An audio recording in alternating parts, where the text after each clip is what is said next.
In 2020, the NASCAR world saw the birth of a flashy new age team. One backed by basketball legend Michael Jordan, one that garnered internal and external sports media hype.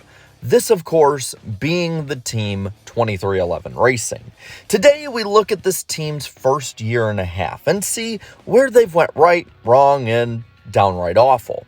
But more on that right after this. It is the month of May, which means that you're going to be busy watching all the racing action you can. And you don't want to miss a moment of the action wasting time with food prep. That is where Factor comes in. Factor makes meeting your nutritional goals easier than ever before by delivering fresh, never frozen, dietitian-approved meals that are right at your doorstep.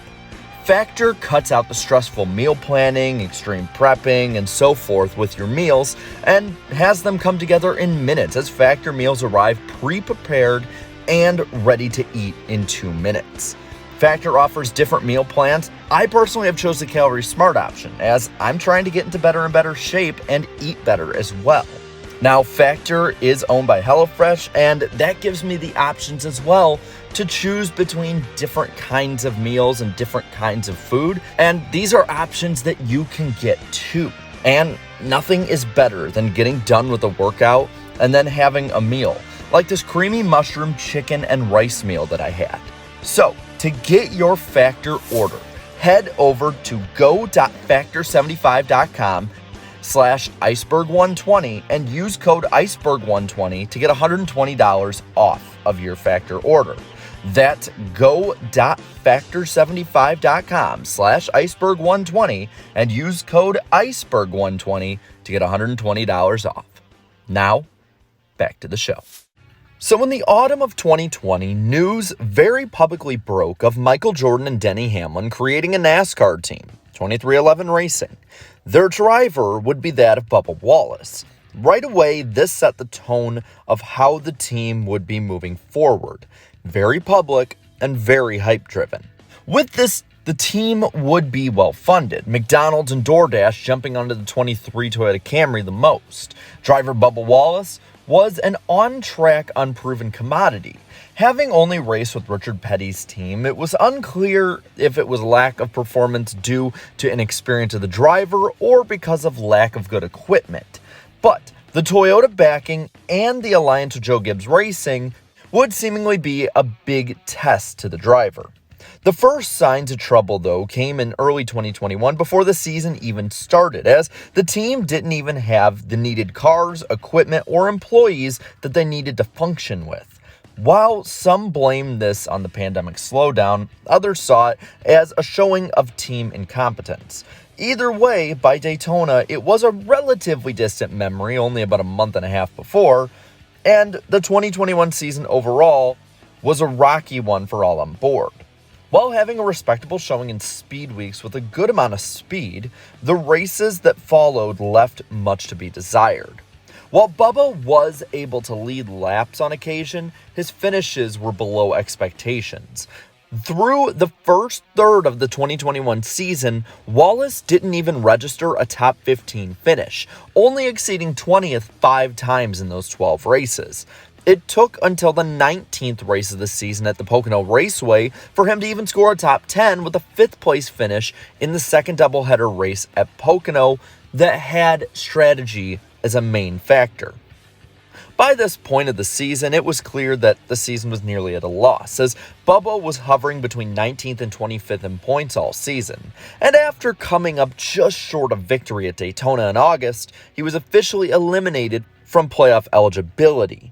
2 races later, his crew chief, Mike Wheeler, was pulled from the pit box in place of Booty Barker. And with that, the 23's performance actually improved.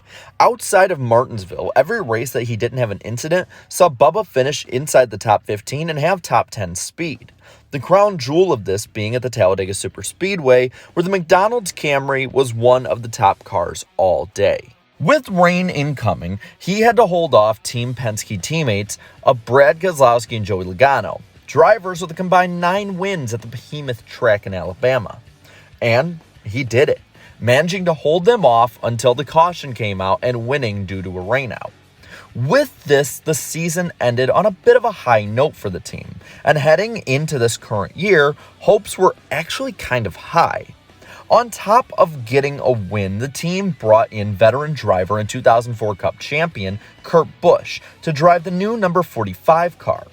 And this led to another mixed bag. To start off the year, Busch scored 3 top 10s and was up into the 5th place standings after 5 races. At the same time, Bubba was 17th in points, with only a 2nd place run in the Daytona 500 being his high mark.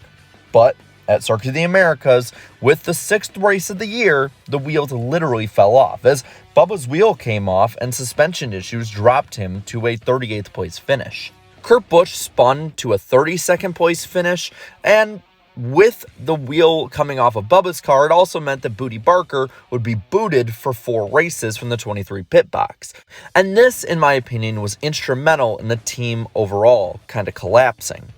In 7 races, Bubba fell from 17th in the standings to 24th, while Kurt lost a whopping 16 spots from 5th to 21st.